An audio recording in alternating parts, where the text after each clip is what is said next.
दोस्तों, इजराइल फिलिस्तीन जंग के बीच में 12 घंटे के अंदर जो है ईरान की तरफ से कई बड़े कदम उठाए गए हैं, जहां ईरान ने अपने कुछ एरिया को फ्लाइंग जोन घोषित कर दिया है। तो वहीं जिस आयरन डोम की चर्चा इजराइल की जाती थी, अब उससे भी ज्यादा खतरनाक तरीके से ईरान ने अपना आयरन डोम तैयार करके तेहरान में तैनात कर दिया है, जिसकी सैटेलाइट तस्वीरें भी लोगों के सामने आई हैं। तो वहीं ईरान के फॉरेन मिनिस्टर ने जिस जगह पर हमला किया गया सीरिया दमिश्क के अंदर, उस जगह से जा करके साफ शब्दों में ऐलान कर दिया है कि जिसके लिए खुद इजराइल जो है वो जिम्मेदार है।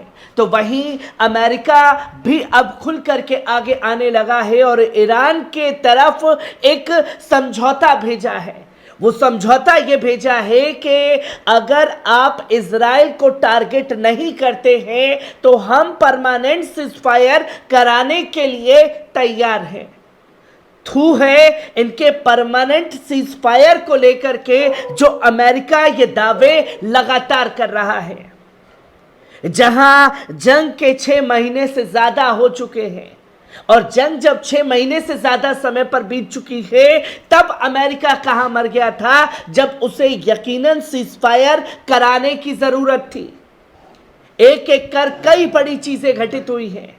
वही तस्वीर साफ तौर पर देखने को मिली है कि बेंजामिन नेतन्याहू हताश है, परेशान है, जिसके चलते बड़े बड़े ऐलान कर रहा है। पहले इस वीडियो पर नजर डालिए। קיבלתי היום דיווח מפורט על השיחות בקהיר. אנחנו פועלים כל הזמן להשגת מטרותינו, ובראשן שחרור כל חטופינו והשגת ניצחון מוחלט על חמאס. הניצחון הזה מחייב כניסה לרפיח וחיסול גדודי הטרור שם. זה יקרה, יש תאריך. दोस्तों, आपने सुना इजराइल के प्रधानमंत्री, जिसे उसकी आवाम जो है प्राइम मिनिस्टर नहीं बल्कि क्राइम मिनिस्टर कह रही है। और वो ये साफ तौर पर कह रहा है कि हमने एक नई स्ट्रेटेजी बनाई है कि हम राफा के अंदर जो है घुस करके अब हमला करेंगे, क्योंकि पहले तस्वीरें जो हैं वो गाजा पट्टी की तरफ से सामने आई थी, जहां गाजा के अंदर घुस करके तमाम हमलों को जमीनी स्तर पर अंजाम दिया गया।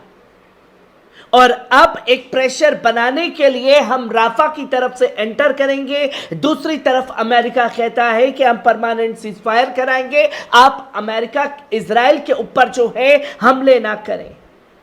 आप स्क्रीन पर ये तस्वीर साफ तौर पर देख रहे हैं।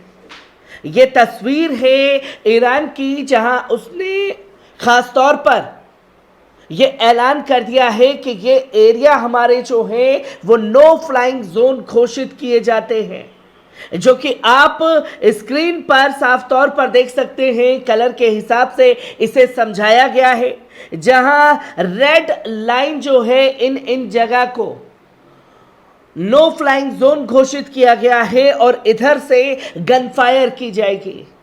तो वही पर्पल कलर आप देख रहे हैं कि ये है यूएवी और आरपीए, जहां से टेक्नोलॉजी का इस्तेमाल करके इजराइल की तरफ से आने वाले हमलों को रोकने का काम किया जाएगा। तो वहीं येलो लाइन जो है साफ तौर पर बता रही है कि रॉकेट मिसाइल दागने का काम जो है इन जगह से किया जाने वाला है।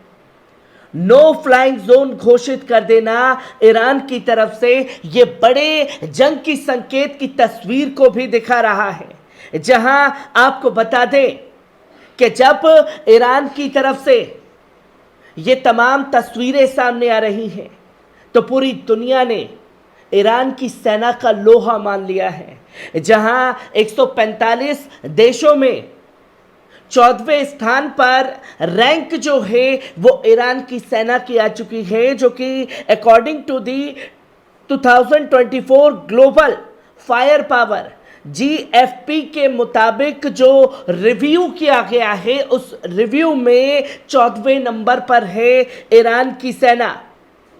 और इसी एजेंसी ने यह साफ तौर पर बता दिया है, जो वर्ल्ड की सेना की जो चीजें हैं उसको सामने रखती है। उसने साफ तौर पर बता दिया है कि ईरान के पास सबसे ज्यादा नंबर ऑफ फाइटर जेट्स है, यानी कि जो हवाई हमले होते हैं वो ईरान के पास है तकरीबन 160, और इजराइल से अगर कंपेयर किया जाता है तो 241 है इजराइल के पास। वहीं ईरान के पास जो है 4000 टैंक है, और यह भी बताया गया कि 1000 रॉकेट लॉन्चर सिस्टम है। यानी कि एक संकेत दुनिया के सामने रखा गया है, जो ये आंकने की कोशिश कर रहे थे कि ईरान जो है वो कमजोर देश है, ईरान जो है वो हमले नहीं कर पाएगा। पर दुनिया में जो ग्राफ सामने आया है ईरान की सेना का, उसने यकीनन खलबली मचा दी है।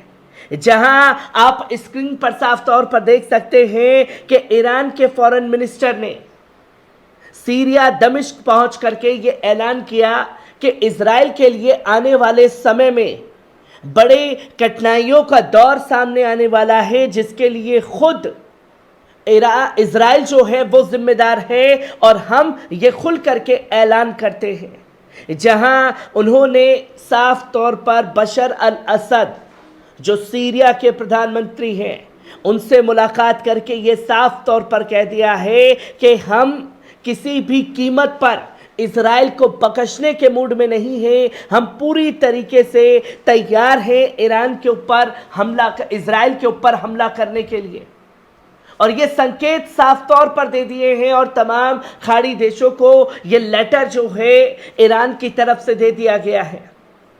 जहां एक कदम किसी मुस्लिम देश की तरफ से उठाया जाता है, अगर किसी मुस्लिम देश की तरफ से किसी दूतावास के ऊपर हमला हो गया होता तो पूरी दुनिया इसे आतंकवाद कह करके चिल्लाने लगती।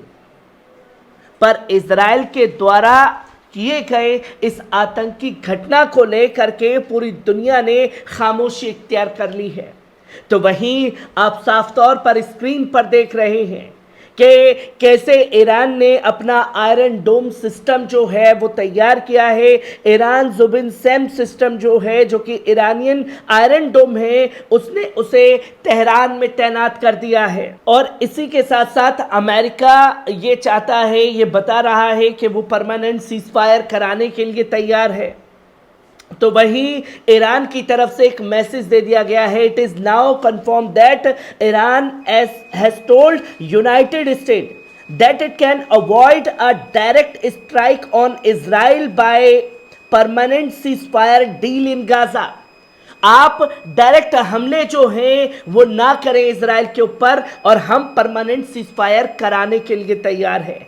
जो कई बड़ी चीजें इस जंग के दौरान साफ तौर पर देखने को मिली है, और इस सीजफायर की बातों को साफ तौर पर, इस डील को नकार दिया है ईरान ने। आने वाले समय में कितने खतरनाक होते जाएंगे जंग के दायरे, ये भी तस्वीर देखने वाली होगी।